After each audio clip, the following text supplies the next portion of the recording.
My name is Jim Murley. I'm the project director for the Southeast Regional Partnership, employed at the South Florida Regional Planning Council. We're convening the Technical Review Committee to hear presentations on consultants for the Statement of Qualifications number 6, Regional Vision, Blueprint, and Economic Development at the Flagler Gallery, 401 Clematis Street, West Palm Beach. I'm going to ask one time for the TRC to introduce themselves. Starting down there, Julie. Julia? I'm Julia Trevarthen. I'm the... Bring the mics close. Oh, sorry. I'm Julia Trevarthen, and my day job is the Director of Planning, Zoning, and Development for the City of Boca Raton. My name is Lois Bush. I'm with the Florida Department of Transportation. I work in the Office of Modal Development and Planning Policy areas. I'm Ramon Trias, architect and town planner, and I'm the chairman of the Treasure Coast Regional Planning Council. And my name is Michael Busha, executive director with the Treasure Coast Regional Planning Council. Randy Whitfield, director of the Palm Beach Metropolitan Planning Organization. We have a 7th member of the review team, Henry Crespo, who has just notified me he is en route. And I reviewed this with this first presentation team, and I'm going to attempt to, hopefully he'll be able to join us halfway through, but I will ask him to review the tape of this part that he misses.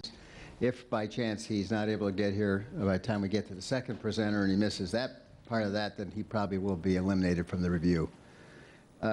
We have an agenda which we'll be following. I think it's available to everybody. We'll just move through it and we'll stick to it. So without further ado, this is Marcella Camblor, who is with Treasure Coast Regional Planning Council, the project manager. Do you need any other? No, just Stephen. Questions are for your review during the, and for, I will ask numbers 2 through 6 to each one of the presentation teams, and then the TRC members might have an individual question to ask. Start at 9:10, so we're in good shape. Thank you for coming and traveling. Well, thank you very much for inviting us to be here. We're very glad to be here. We also recognize that you all are responsible for planning for an area with about the same population as the state of Massachusetts, so we're very impressed that you can all be in the same room together. It'd be harder in Massachusetts. I'd like to really start by introducing us, but I want to introduce us in the context of, let me say something else first. We're not here to tell you, how to achieve the things you want to achieve for the Treasure Coast or South Florida coast.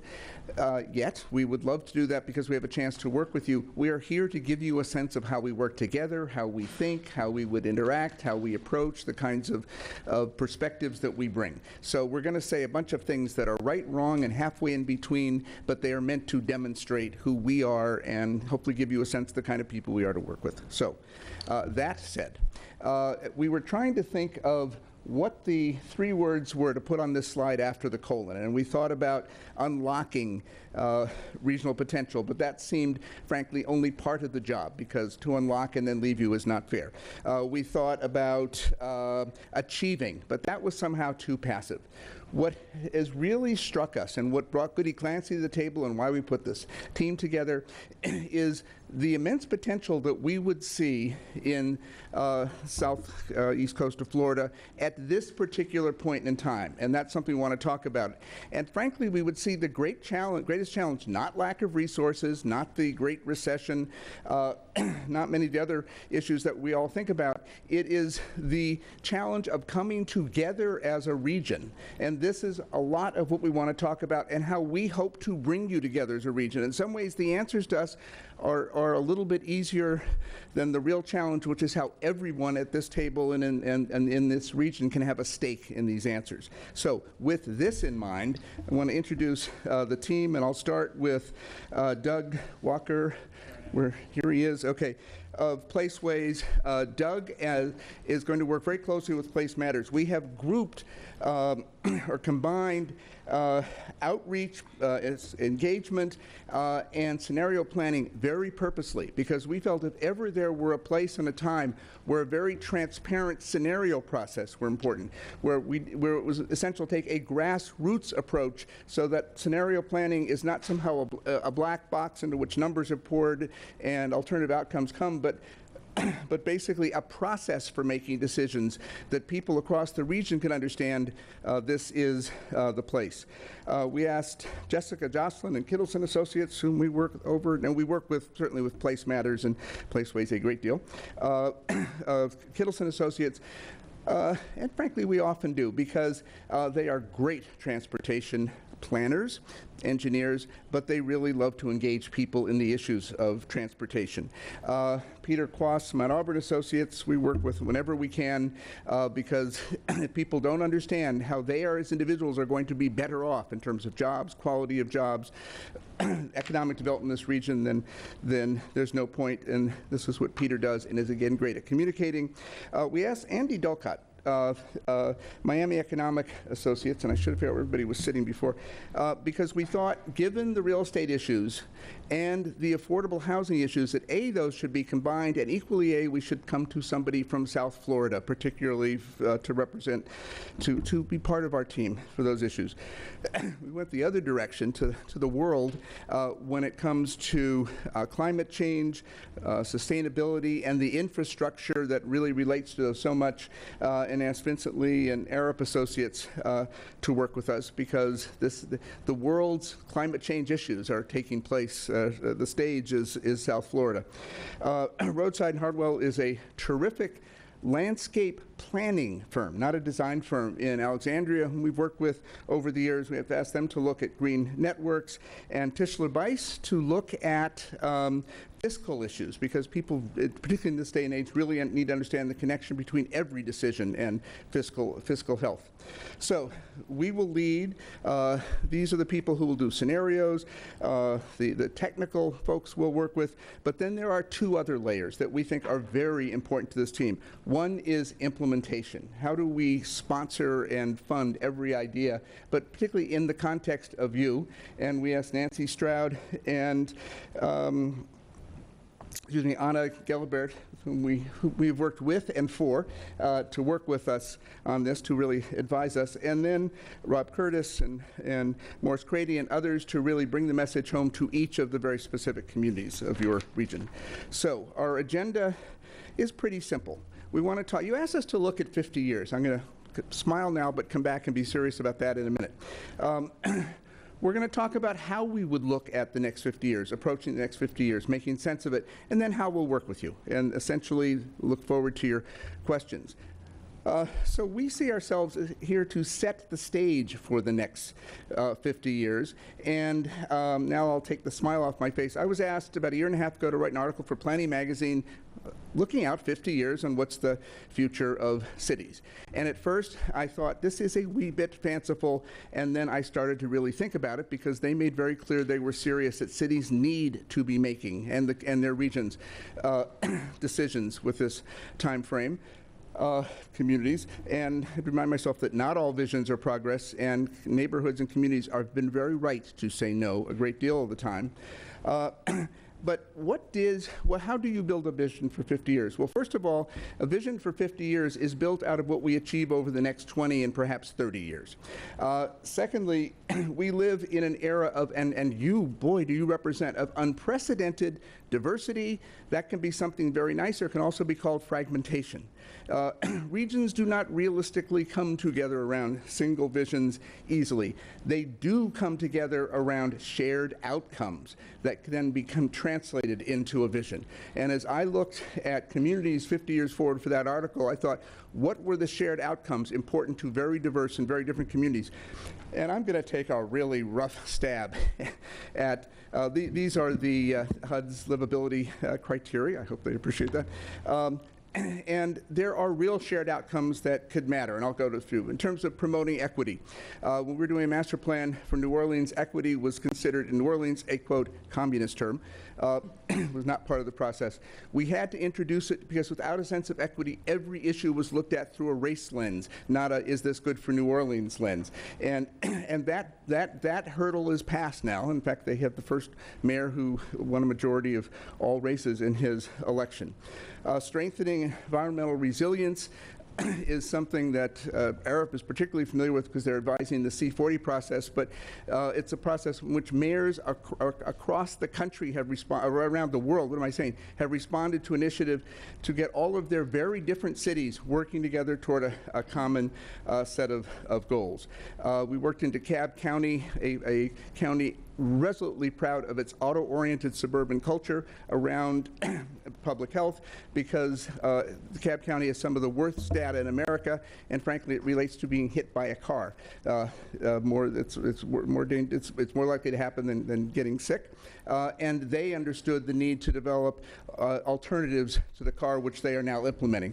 Meaning there are very real and tangible outcomes that can happen early on. They're shared and can build over time. But this is not something that happens simply because you bring good ideas to people. It begins with helping them make educated choices. And then developing a culture of planning, leadership capacity, developing, ultimately coming to a sense of shared destiny. The rest of the team is going to talk about that. I want to focus on educated choices. And I want to start with demographics because, well, as we look at this region, these regions, one of the lens we look through is that you've asked us to do this at a time of unprecedented change and increasingly rapid change that in many ways are creating opportunities to find shared outcomes, to improve quality of life, economic opportunity, et cetera, that haven't been here for 50 years. And they are essentially demographic based, and they are changing values, whether it's real estate, economic development, what people want to see in their communities, or personal values. The number of folks, for instance, in this region who are singles and couples is probably, I'm going to guess, approaching 2/3 of every household in this region right now, probably twice what it was 30 years ago. Think of the housing stock we've all built, the choice of communities people have. This presents an unprecedented chance to preserve suburbs and grow cities. If you look at where change is coming from, up until 2010, it was basically across all age groups. From 2010 to 2030, the large majority of our growth will be folks over 65, and by the time 2020 rolls around, folks over 75. That has fundamental implications for where people want to live, work, shop, the kinds of lifestyles they want, and this is the time to prepare and see this change as opportunity. And in fact, it's probably more than 2/3 of South Florida's growth. It's going to be folks under 35, over 65, and non-white. And maybe except for the over 65, most of the investment in this region has not been for these folks over the last 30 or 40 years. So it's important to understand what is this doing to the values people bring as they choose their futures and decide whether to work together. Well, first of all, if you looked at what people said were the top 10 things they thought about when they decided where they want to live or work, for about 40 years, you can read the words, it was golf courses, homogeneity, escape from work, and South Florida is pretty good at all these things. If you look at what they say from 2000 on, none of the same top 10 criteria are on the list. It's Main Street, social places, diversity, which is really important and a great asset for this region. This doesn't mean we have to change the patterns by which people live, but it means we have to approach the different places they live with very different strategies. Probably more true of South Florida than most of the country.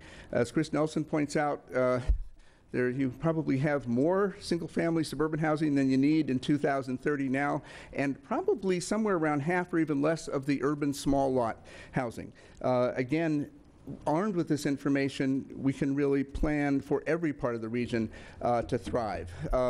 Chris Langberger has pointed out that started in D.C., but spreading across the country, mixed-use walkable developments are gaining in value much faster, or holding value, I should say, maybe in these days, than single-use environments. This basically has a whole lot to do with which investments bring real returns, not just to individual communities, but the entire region. And this is increasingly true of where people choose to live. In the last 10 years, CEOs for Cities has observed that housing values in more walkable neighborhoods have held value better than, often gained value compared to other neighborhoods and regions, and this is across the U.S. in every region.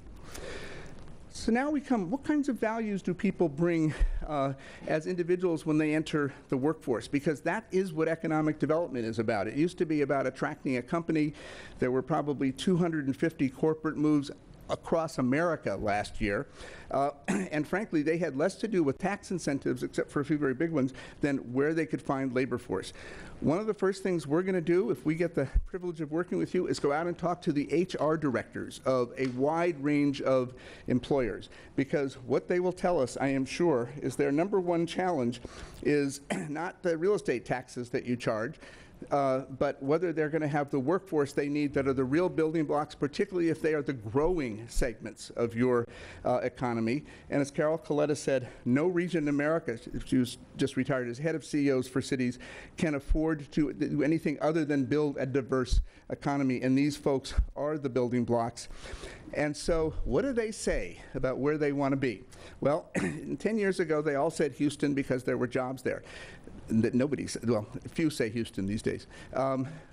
Two-thirds of them, when CEOs for Cities goes out and talks to them, because these are the employers who care, say basically, we want to be in a region. We want to live our economic lives in a region that has downtowns or walkable neighborhoods. That doesn't have to be in a city. It can be in a great suburb. But they want a life that brings community, Main Street, and lets them experience diversity. Looking at, I was worried that people will be offended by this, I hope not. Looking at community values, clearly they've been implicit what I've been talking about, but I think Hurricane Katrina, which first hit Miami, because we were there then, has had more to do with changing personal values around sustainability, helping people understand that in this case water is literally your most indispensable resource, and perhaps the one most under challenge. That people vote around carbon footprints these days, and as this things are fainter than I thought, but if you look at the sort of topographical map, that's the Portland region. The closer you are to the center, clearly the lower your carbon footprint, but it's not just because you drive less, walk more, et cetera. It is also because it is in the more developed parts of our regions that we can create eco-districts that basically bring a smaller carbon footprint with them. So what is all this about? It's useful information, but to us it is about something that is critical and essential, and maybe the greatest opportunity this region has, which is for people as they think personally to find the will to act regionally. So you listed sort of 10 actions that you hoped come out of, or you didn't hope, you expect to come out of this, and I've kind of grouped them here. Some things need to happen across the region. Housing and transportation is just as much about supporting the Port Lucies. The suburbs may be in peril because of foreclosures and changing living patterns and agricultural lifestyles as it is about expanding. So we support and preserve, in one case, expand urban walkable housing options and transportation access for every lifestyle. What is important here is no matter where you live, if this region can thrive more and be more competitive, you benefit, even if not a blade of grass in your entire community has changed, but downtown West Palm Beach is thriving all the more. Around water, the environment, climate change, Community assets and culture, there is much to preserve here. Equally, there are places to revitalize, and this plan should help everyone understand the benefits to them of doing each of these things in every part of the region. Healthy communities are about not changing them, but expanding walkable lifestyles, transportation choices, fresh food, recreation choices. These are things people need to support across the region, or hopefully can and will support across the region. There are some things that people need to think about and act on as a region. Clearly, climate change, the environment is about finding ways to manage what is the region's most fragile and indispensable resource, and that's a tough combination. Regional leadership, from our perspective, is as much anything about is nurturing and a culture of inclusion, so no matter who you are, you feel this leadership speaks to you and for you. It is about a sense of equity, and that is social equity, but it's also geographic equity. And it is about capacity. And one of the things we want to talk about is capacity building that's attached directly to leadership. And all of this is about economic development. And I'm going to steal a little bit of my colleague Peter's thunder. When we took a quick look at what could make a difference in this region and what might be one of the metrics, if this region were as competitive as average America for the kind of job profile that exists across the entire U.S., folks here would earn another $3 billion a year every year, simply because of the change in your employment profile. And all of these things are about being competitive for that. So I want to kind of close this opening, this sort of how we go about starting to build a vision, by talking a little bit about the work and what we've done in ways that I hope are relevant. Goody Clancy has worked across the country. Our planning and urban design work, more than anything else, is about helping communities manage for benefit the accelerating pace of growth and change, the opportunities and challenges that come from that. If I had to think about what is common to all of our work, it is actually this. I'll mention a few examples that I hope touch on some of the issues here.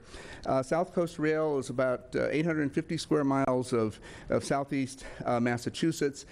This was a transportation-based, but really economic development initiative that basically said 97% of this region should not change. It is farms, small towns, suburbs. The other 3%, the older cities and towns, needed to be able to thrive because they were going to attract the economic energy that would basically enrich the entire region. We've worked for years in the Columbus, Ohio region, and I thought of two projects that I thought represent an interesting pairing, both of which we're working on right now. One is helping the most affluent suburb in Ohio position itself for a very different future, and the other is help the region launch, in effect, a center for its innovation economy, and I'll talk about both in a minute. So this is Dublin, Ohio, right outside Columbus in 1955. All you see is farms, a little village. This is 40,000 people and 50 residents and 50,000 employees later, over about 50 years. And you'll notice a pattern, and those photographs tell you exactly what Dublin is about. It has been a great success.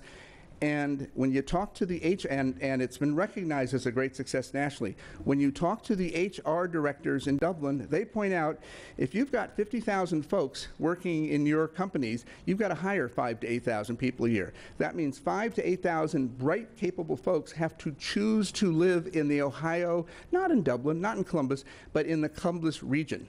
So they said, where's the world going? We need a mixed-use, walkable, higher-density core heart downtown to our suburb, and we want to do this in a way that doesn't change a blade of grass on anybody's suburban lawn anywhere, because they like their lifestyles, but they want folks to want to come to Dublin to buy their houses and, more importantly, to work in our office parks.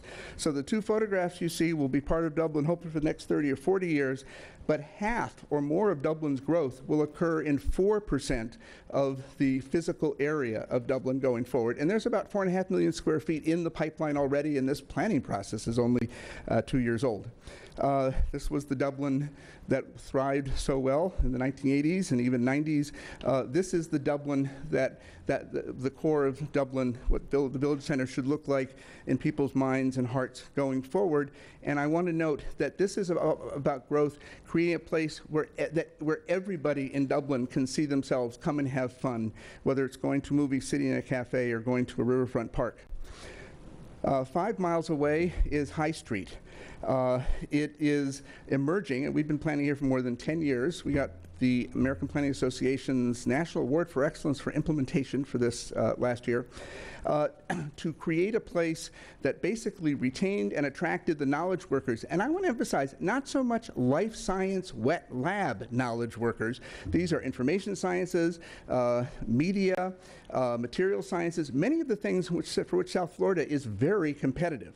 But it was about creating a compact district, think of all the qualities, Main Street, community, a place that was fun to be, had the density and proximity of businesses, and again, not that brought life sciences together, but brought bright young folks who knew who were entrepreneurs, knew how to finance, knew how to set up a corporation, knew basically all the pieces of the puzzle together. We have worked in New Orleans since Katrina, and that was a terrible tragedy. We won this year, the APA's National Award for Excellence for a hard-won victory. New Orleans is as diverse as the world comes. Welcome home meant very different things to very different people. Bringing New Orleans together around a shared agenda, a shared vision, meant demonstrating very tangible outcomes. So without a plan, the region could get maybe back to around, or up to about 880, 890,000 jobs by 2030. With the right kind of economic development and other policies in place, there was a 70,000 job dividend, and we work with Peter and others on this. This really brought people to the table. It's not the number of people who live in your city, it's the number of households or your community, no matter where you are, that basically spells success. With the right kinds of policies, looking at affordable housing, building environmental resilience, New Orleans could basically refill the 60,000 empty and blighted lots across the city that result not just from Katrina, but 20 years of stagnation before that. And finally, we had the wonderful opportunity to work with Anna on Miami 21. We did the Parks and Public Realm. And one of the things that maybe we all knew, but boy did we learn from her, is that a plan has to speak to everybody. So neighborhoods that are utterly different require utterly different plans, but they all have to be about bringing their parks to life in ways that are relevant to their lives. You have to really get to know people to plan for them, and then boy do they support you.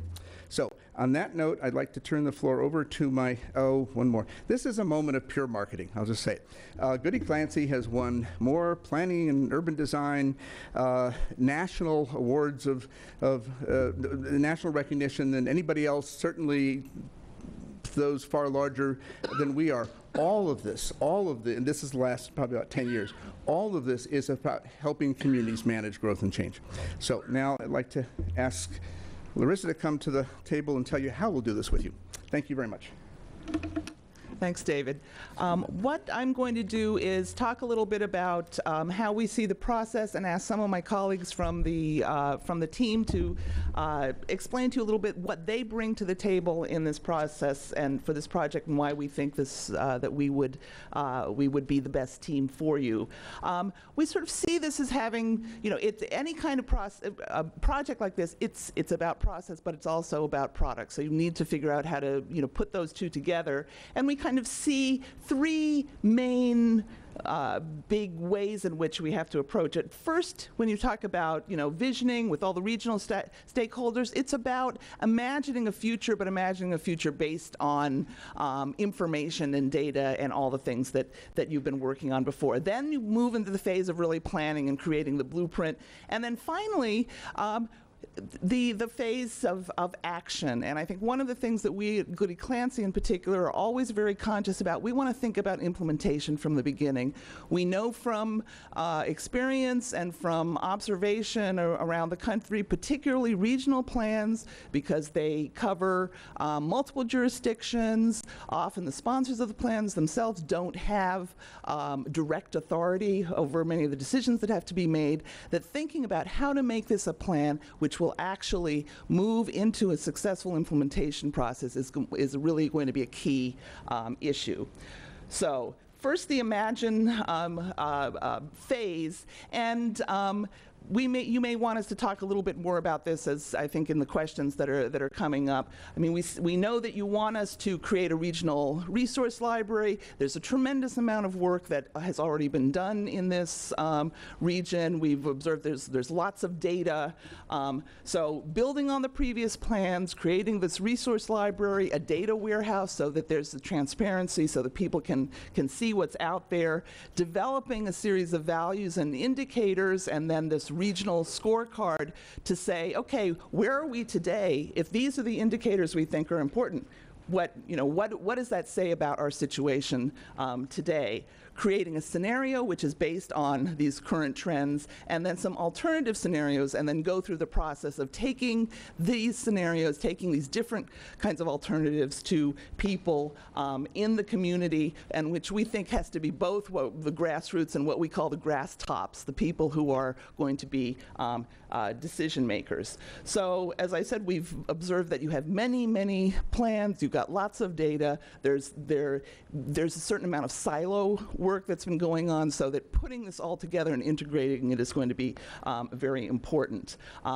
Obviously, it's about planning across scales, and then developing the whole series of regional workshops and summits. We've done everything from huge meetings with hundreds of people to small focus groups, going into neighborhoods, going to churches and neighborhood organizations. And one of the things we've done in our team, because we thought it was very important, we understand that, the Treasure Coast is very different from South Florida. The Monroe County is very different from Broward or Miami-Dade, that we really needed people on the ground who had experience and deep experience locally in those regions. And that's why we developed a structure for this team in which we have the Curtis Group and Lucido, who will help us be sure that we're reaching the right people in the different parts of this region, and then they also will probably be working with yet other people who specialize in different areas.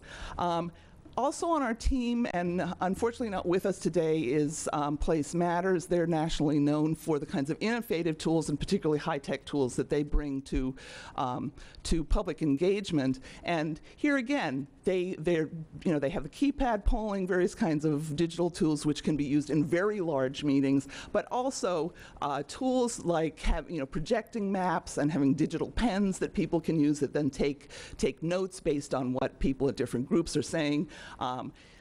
Touch tables, feedback in meetings via cell phone. That's becoming something that is becoming much more possible. So we have a whole range of participation techniques and technologies at our disposal, which will then customize to the different kinds of meetings we have and the different kinds of communities that we'll be working with. We realize these are multilingual communities, so that we'll make sure when we need to that we'll be able to communicate in Espanol. When we did the Miami plan, my Spanish is rusty, but I've run meetings in Spanish. Also, as it happens in Portuguese, so I don't know that you have that many Portuguese speakers around here. What you see on this screen also comes from Place Matters, where they've developed a system whereby there can be simultaneous translation in a meeting, so that if we have a meeting which has people who have both English speakers and people who may not feel as comfortable in English in a meeting like this, that they can participate, because there can be translation into their language of various issues that are being looked at. In this case would be values. And of course, we're conscious that in some cases there may be as we go into less traditionally, the groups that don't participate so traditionally in planning exercises, sometimes there are even literacy issues. So all of these things we're conscious of, and we want to make sure that we will be able to find ways to work with them. Now, Community Viz is the scenario planning platform that we want to use. We think it's exceptionally good for this region because it is so customizable. And I want to ask Doug Walker from Placeways to tell you a little bit about how it works. He wrote the book on planning with scenarios, so we think he's the best man for the job. Thank you, Larissa. So again, Community Viz is a leading scenario planning tool. Just won a very prestigious award from ESRI. It's used in thousands of communities, regions, all over the country, all over the world.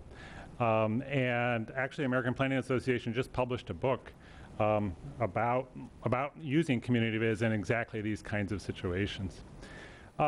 So scenario planning, part of it is about modeling multiple systems. You know, one of the exciting things about this project is that it's not just one-dimensional. It's not just, say, transportation. It's not just economic development. It's all of those. And we understand, as you do, that all of those are interconnected. Everything connects to everything else. Water, housing, transportation. So this tool allows us to model all those systems in one place, kind of in a framework, and understand how they're interrelated. Very important. Having said that, Community Viz is also an open framework, so we don't have to do everything inside just this piece of software. We can tie into your models. We can tie into models that are available from the rest of our team. Another important thing I think here is that we want this to be implementable. The performance-based indicators that we build, the data that we use needs to be locally relevant for this thing to work. Just some black box model isn't going to do it. We need something that's transparent. As David was talking about, we need to have a process that people can sort of believe and trust if in the end we're going to end up with something that actually works. And again, Community Viz is terrific about this. It has an open, it's a commercial product, been around for 10 years, but it has an open and transparent way of doing its modeling, and we'll be customizing it to this particular place and this particular region and these particular stakeholders. It's also very visual and interactive. Here's just a screenshot in case you haven't seen it before, just to give you sort of a quick flash of the many different capabilities it has. And in terms of interaction, it's wonderful in public meetings. You saw some of the things up there that Place Matters has done with it in big meetings. We Placeways also do work. Here's someone sketching on the map, changing a land use. And when they do that, all the indicators automatically update in real time. There's also the opportunity to change assumptions, to look at uncertainties. Now, part of good scenario planning is that you think both internally, things you can affect, and also externally, things you can affect. Who knew in 2006 that 2007 was going to happen, right? But if you do a good scenario planning, should I predict that? You know what I mean, the Great Recession. If you do a good scenario planning process, you at least anticipate and build a more resilient plan that lets you look over this very long time period and think about all the things that might happen and how your different scenarios might respond. So there's also wonderful visuals, and we think it'd be a great tool for this process, and we look forward to using it with you.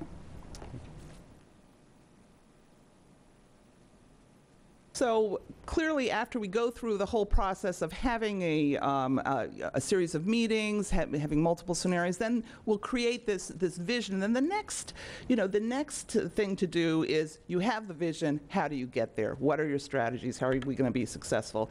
So we have, as part of our team, a team of specialists on topics, and Goody Clancy is also going to take responsibility for some of these specialist topics. And I'm going to have some of my colleagues to talk just very briefly. I know that in your questions, you're going to be asking more about economic development. So first, I'm going to ask Peter just to say a few words about the economic base and workforce development strategies how we are going to approach them.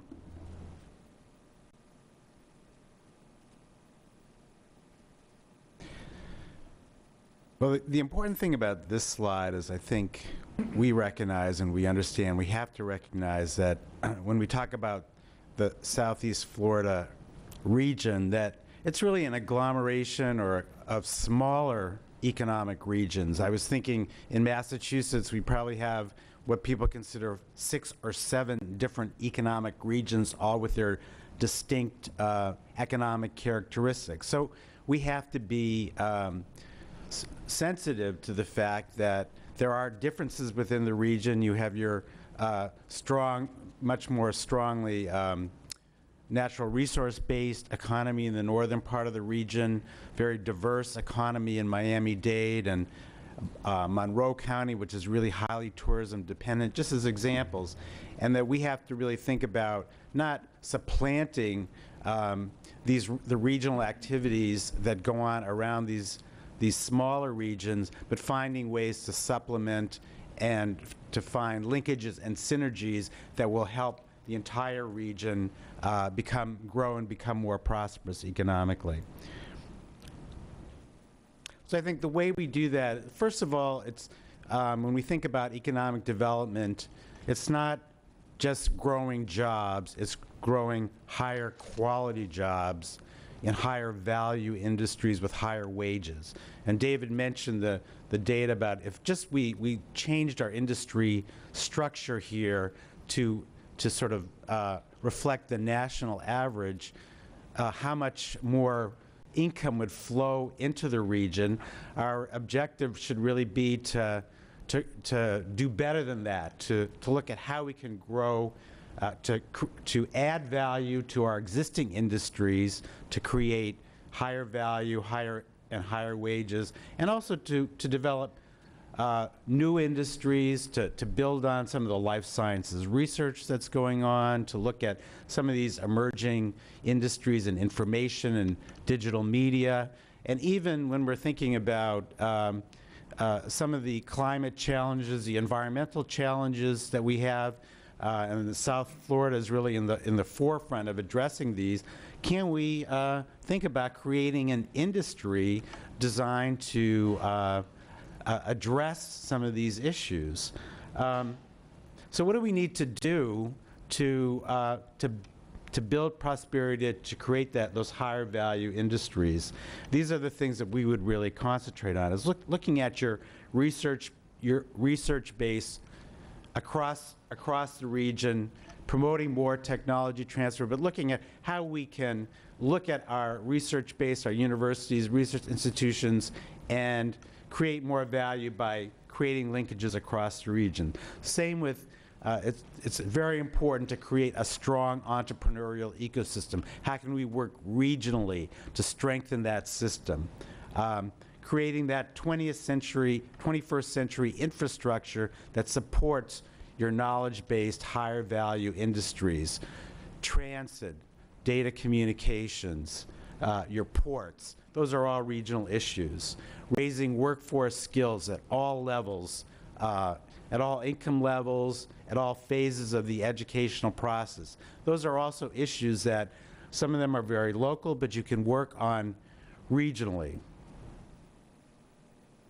And as David alluded to, quality of life is really critical to attracting the talent you need in the knowledge base and creative industries.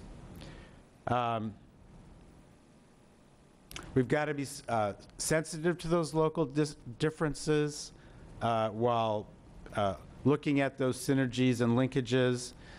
And we have to bring this down to the organizational level by finding ways of creating collaboration among organizations and stakeholders involved in economic development across the region so that we can concentrate on those things that we can do regionally. Thanks. I think because we want to make sure that you all have time for questions and answers, I'll go through briefly some of the other issues, and because I wanted to make sure that we do communicate certain things. Andy Dolkart will be the specialist on housing. You know him, you love him. He's somebody who's has a long history in Florida, and be looking at how do we have a diversity of housing types and tenure, mixed income environments, leveraging private sector development, and also doing what HUD wants you to do in terms of working with public housing and also looking at various kinds of impediments to regional impediments to fair housing report if you don't have that. We're incredibly fortunate to have Kittleson on our team because they already did a 3 MPO plan. They learned some lessons from this, lots of technical capacity, lots of data in this area, but you still need to take transportation and make it integrated with land use and have a real regional approach. So looking at connecting transportation and land use is going to be absolutely key to this project. How do we want to do it? Do we want transit across the region, enhancing corridors and complete streets, taking a new approach to this? Water supply and water, of course, is one of the key issues in your region.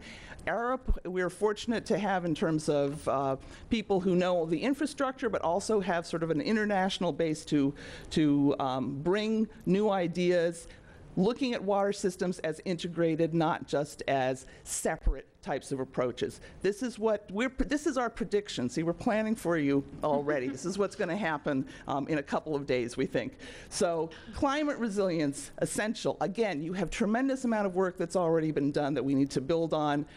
Have to work with people in this region to really think about what are the strategies that can work. And if you start thinking about strategies today, you'll be a lot better off in terms of everything that it costs you, both financially and otherwise, with a final result of having integrated sustainable agriculture. Environment also means looking at conservation, protecting sensitive environments, and really having a network of green systems, and the whole question of conserving working landscapes. We'll be looking at community assets. This happens to be the Little Haiti Market in Miami, and looking at both historic assets and cultural assets as anchors in community revitalization. So that has to be part, again, having a network of these assets throughout the region, different in different places, but still important for the whole regional fabric. Healthy communities, part of that's about physical design, walkability, bikeability, programs. If you, in our plan for the Parks and Public Spaces system in Miami, we talked about creating this sort of system of park walks, but if you don't have sidewalks, if you can't cross the street, if it's not shady, all of those things won't be very, people aren't going to go out and take those walks. So ultimately then, all these things have to be put together in a holistic, integrated plan, including land use and design as being important aspects of it, looking at neighborhoods, retrofitted suburbs, both traditional and new villages, and of course also looking at how you make city life better. So in terms of implementation, as I said at the beginning, the leadership is going to be key and critical.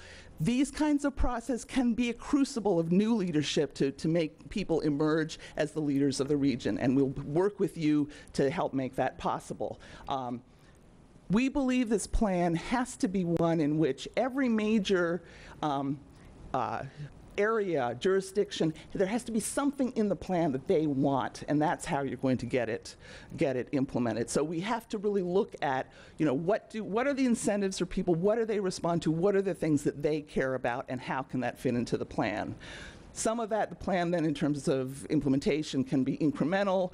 There's a C40 Cities climate leadership group that Arup has been working with. You look at this map and you notice there isn't any place in Florida that's part of this group. These are cities that have looked at what can local jurisdictions do about climate change, and they exchange a lot of information.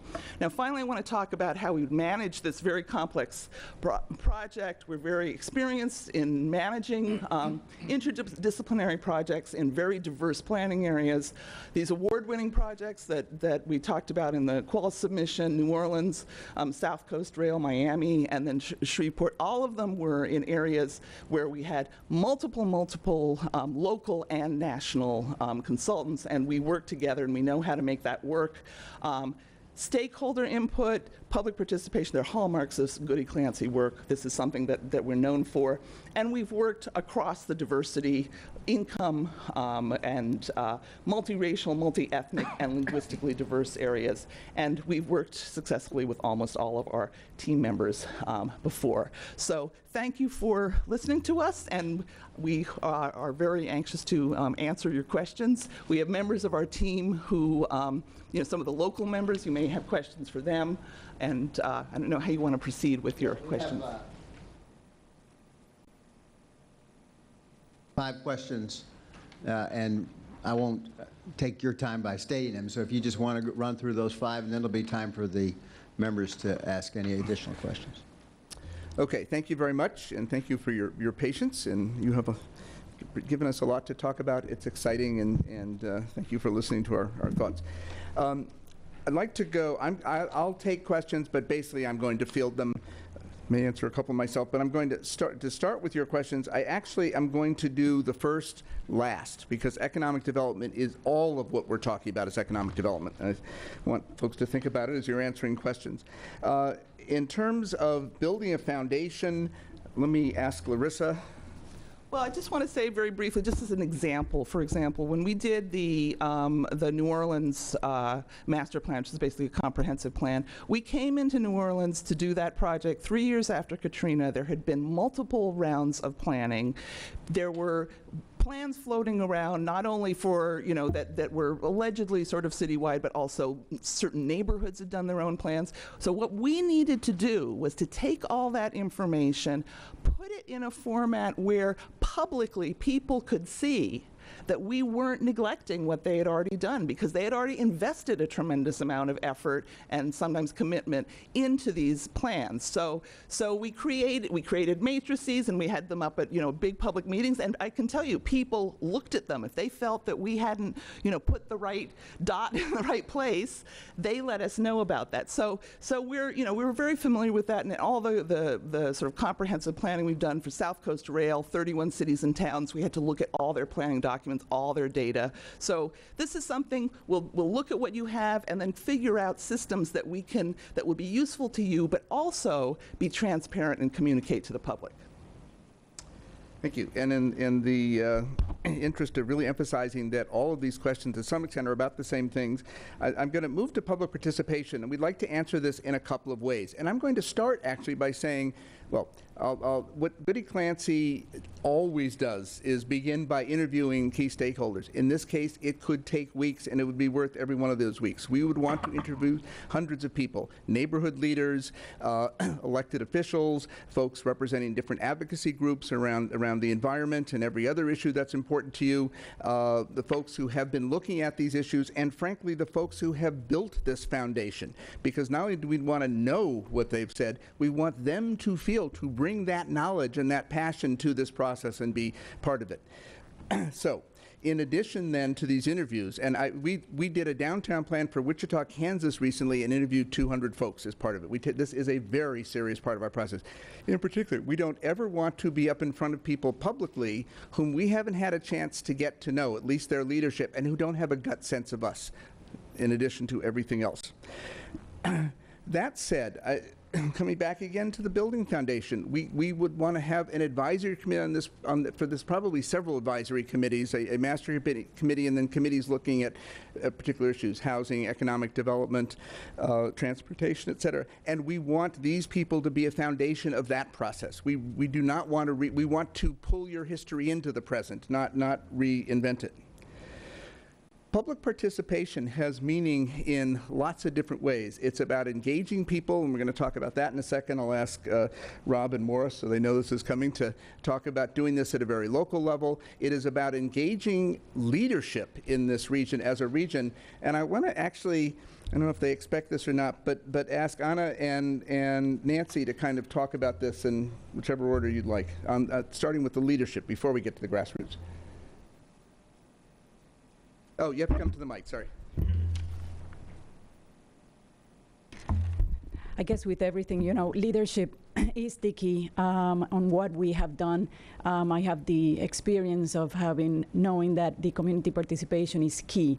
The leadership is the one that is a driving force behind it. Every time that we have gone out to the community, we need the leadership of it's in addition to the public officials in our case that we had, but also the private and the public, the local leaders. And that is really what makes the plan flow and be able for us to be able to reach out to the community.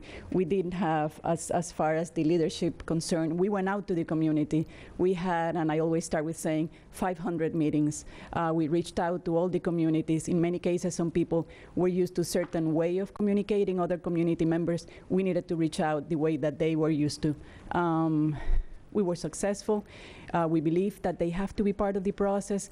If everyone feels their part, it is their plan, and it's both the community outreach and it's both the leadership that we hope that we're going to get.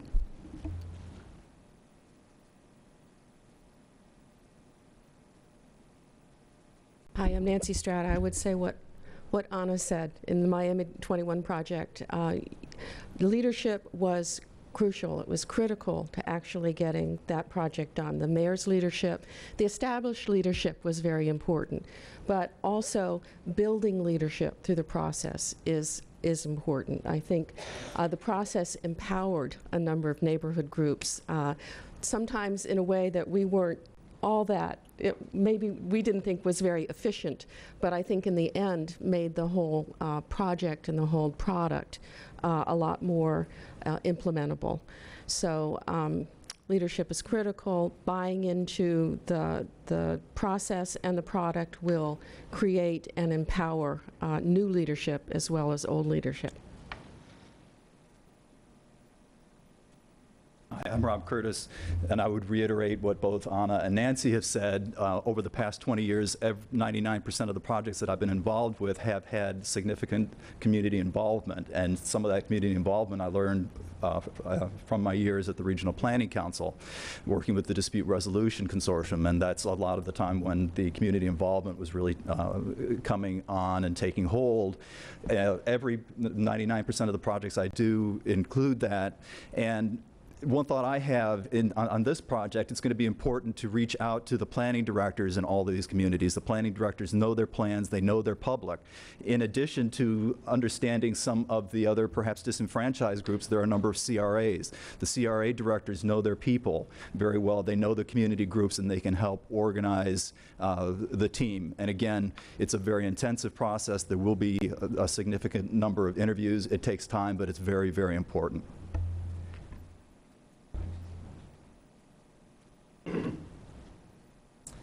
My name is Morris Crady, and I've had about 30 years of experience in the Treasure Coast region, first 10 years with the Martin County government and the last 20 years in the private sector. And you know, we have the best of both worlds in that region. We have a lot of agricultural lands, a lot of vacant, undeveloped, and environmentally sensitive land, and we have a lot of historical neighborhoods in the CRAs, and we have classic urban sprawl as well all across the region. So I'm very much aware of the stakeholders in that area. They are very vocal stakeholders and conservation groups, anti-growth groups that we have to deal with. And for my part, I've always maintained a professional relationship with all of those entities and very courteous interactions with them over the years. And I think I'll be able to pull them forward to take an active role in this process, as well as the local government and the staff at the various municipalities and county governments.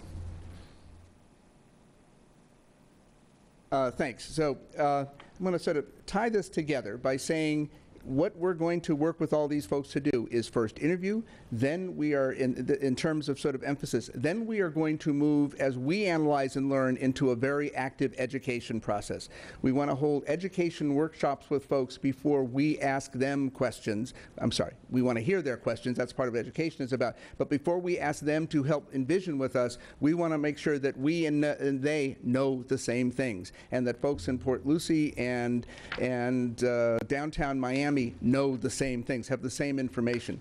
Then once that we've gone through this education process, and it may be the most important part of what we're going to do, then we would charrette with folks, envision, and translate this into a plan. It occurred to me as I thought about what we said about building foundations that we were part of building this foundation, and we should ask that part of building this foundation what worked and didn't work about that process, because that also touches on public participation. So, Jessica. Thank you, David. I'm Jessica Jocelyn with Kittleson and Associates, and I think it's very important to highlight on that building foundations that you have several plans coming up with a shorter horizon of 2040. Particularly Randy comes to mind, Lois comes to mind on the transportation component of this vision. We cannot be doing the 2060 vision in isolation of those 2040 plans. We must coordinate in this group and with those groups, and not only in transportation, but in other elements of this vision as well. I'm a transportation expert or topic on this particular vision, but I know there are others out there, and how important it is that we don't duplicate efforts. Everyone at this table has limited funding and limited time, and you need consultants and a team to help maximize the money you have and the time you have, and we will make sure that happens. In the 2035 plan, I think it was a great stepping stone to getting there, but I know we can improve upon that. Also, as a part of that example with duplication efforts, I know in the 2035 long-range plans, we integrated the public involvement component into the local planning component. So we're not asking our citizens to come out 12 different times throughout the planning process, but they come out once or twice, and you kill two birds with one stone, and they're able to bring in that think personally and act regionally that David was talking about. They'll sit at the table, they'll bring in their personal interests, but then I'll be there waving the regional flag saying you need to think regional too as you're moving in and out of your communities. So thank you. Maybe you could address those last two questions, because I did want to give the team a chance to ask a few. Sure. Okay. In terms of experience with regional multi-community, we have led projects that range from statewide to region-wide, probably involving several million people down to hundreds of thousands of people. And basically, we manage that process. We address the diverse nature, the diversity that entails, pretty much in the ways I just talked about, in terms of reaching out, really getting to know them. You can't work with people until you get to know them.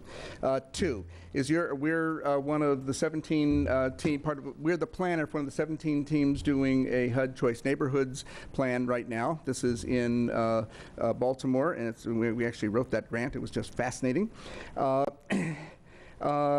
How do we address, I'm going to actually 3 and 4 are in some ways the same answer, because we and you are all going to be one team. And in our experience, that has worked well or not so well based on how much we all share the same information, how much we've been able to work together to share perspectives. So one of the things that the first thing we're going to do is probably sit down with you, and in this case, for several days, and those you want to bring in, to not to get to know each other, but to really exchange ideas, to understand your aspirations, challenges, our perspectives on them, et cetera, and we can't mold a single perspective. That's not the point, but really build our working relationships with each other, and we're going to have to renew those periodically, and I hope that gets at the question. Okay, so we finally come to economic development, and then we'll do top choice. That's we'd love to be that, but Peter largely did address this question. We purposely actually included. I want to quickly say that in addition to all the things Peter said, and I'll give you a chance to add something if you want, it is essential that everybody understand that the full range of environmental, transportation, housing, quality of life initiatives that they're working on at a regional scale are understood by them to be part of their own economic development strategy. Jobs don't exist in a city or a suburb or community, they exist in a region. Job quality does not happen at a local level, it happens at a regional level. So, and everything we've said is about making this region more competitive for the kinds of jobs. What we have not yet talked about that is something Peter might want to address is the workforce readiness job training side to help bring people who are outside this economy, outside the areas of growth, into it. And Peter, if you want to add a postscript on that, come on up. But and hopefully you'll say yes. Yeah. Yeah. Well, just a couple of quick things to add. I just want to emphasize that there's we don't see this plan as being this huge, mega, super regional plan that supersedes all the good work that's going on around the region in different communities and different what you might call sub-regions. What we're looking at is how you can leverage that, create synergies, create linkages. Let me just give one example. You have a lot of universities and colleges working independently. I think there's some examples of joint research centers, for instance. We want to look at where complementary research throughout the region can be put together so that that can help to create new innovation, new technologies, and also how do you help those universities that have limited resources to work together to get those technologies out into the marketplace, because that's something that they all want to do, but they have trouble doing. In terms of workforce, I think, again, you have your workforce investment boards, you have your individual organizations. Let's look at, for instance, in K through 12 education, you're not going to work on those individual school boards across the region. You might create an educational foundation that develops innovations and new approaches that helps the local school boards to improve educational attainment, to get people to graduate and go on to post-secondary education. So again, I think those are some examples of how we could do it. Yeah, okay. Thank you. Thanks, Peter. Finally, top choice, I would say you've heard us speak technically, and you have a sense of who we are. We believe fundamentally in attaching people to ideas and ideas to people across the region, understanding not what they want to hear, but how they can hear it and how they can attach the outcomes we're talking about to their lives personally, to their own community's life, and in that way develop a shared regional vision and path for going forward. So thank you very much, and thank you. Forward to more questions. Julie, do you have a question? No, they just answered Okay. what I was Lois? going to ask. So. Lois, do you have a question? It's probably to elaborate on how your management approach will guarantee relevant, technically sound, timely, and accurate work products and effective public participation. Well, as David said, we sort of see our role as being partners with you, and that ultimately the consortium and everyone who's going to be working with consortium and us, we will be one planning team, so that we will be setting up with you as we first come to start setting up the project, a series of systems for us to communicate, for us to, when, you will be seeing us, we'll be here all the time. Anna can tell you, we show up and we're always around, and so we'll have face-to-face meetings, we'll have digital ways of communicating with one another. We'll probably have internal charrettes with the team and with the consultants as we're dealing with certain kinds of issues. And the way we've organized our team with sort of these multiple layers gives us the possibility of both having technical input, because we have technical specialists on the team where we can identify where the technical input is necessary, and that will not be redoing work that people in the region have already done, but also then bring it into this bigger context of looking at the vision and the strategies as a whole. So I guess most important is that we get together and figure out a series of systems that will work for all of us, given how your consortium is going to be set up, who you're going to be having working with you, how the meeting system will work. So we're always flexible, because the whole purpose is us for all to work together to get a successful plan. Thank you. Ramon? Yeah, you talked about sharing information at some point. What are you talking about specifically? What kind of information? What kind of, well... what kind of information will be relevant to the effort? Yeah, okay. First of all, we want people to be aware, we want to share a whole lot of demographics of this region. How many folks do have kids in their household? How many folks do have what kinds of skills in this region? How many folks what are the aspirations when you go out and poll people and survey that they say they want for their community? Because often there are very big surprises embedded in this information. One of the things I know Jessica's talked a whole lot about is building a better understanding of transit and transportation. For example, we recently finished some planning for the DC region that had to do with mobility, with streetcars. The average household in the DC region would save $8,500 a year if they could own one fewer car. It's bringing that message, that kind of information home directly to people. What are the options around, for instance, dealing with climate change? We tend to think of it as a world issue. In fact, it's very interesting to look what they're doing in San Francisco Bay. There are a whole series of very incremental steps, protect in some places, change land use in others, that are basically accommodating the fact that San Francisco Bay is going back to its 1900 size and shape, basically. Across the board, we would want, as Peter said, people really need to understand what kinds of jobs, where are jobs being formed in this country today? What attracts them to a region? For example, a lot of folks here, when we hear about Research Coast, immediately conjure up wet labs and life sciences. In fact, research economy, that's about 12%. The other 88% is about the skilled folks. My son works for a company called BGT in Miami that does digital marketing. They cannot find enough employees. They literally are scouring the country to try and get them to move to Miami. That's very much like New Orleans. Where are the jobs really growing? What is natural to this community? Are these getting at your questions? Okay, it's this kind of information, so people have the real building block information, and I bet I've left most of it out in this, but. Okay. I think that'll conclude the session for this time. You'll have to be the first up next time, because we're out of time. Thank you. Okay. Well, thank you very much. It is a real pleasure to be here, and we would love to work with all of you. Thank you very much. Thank you.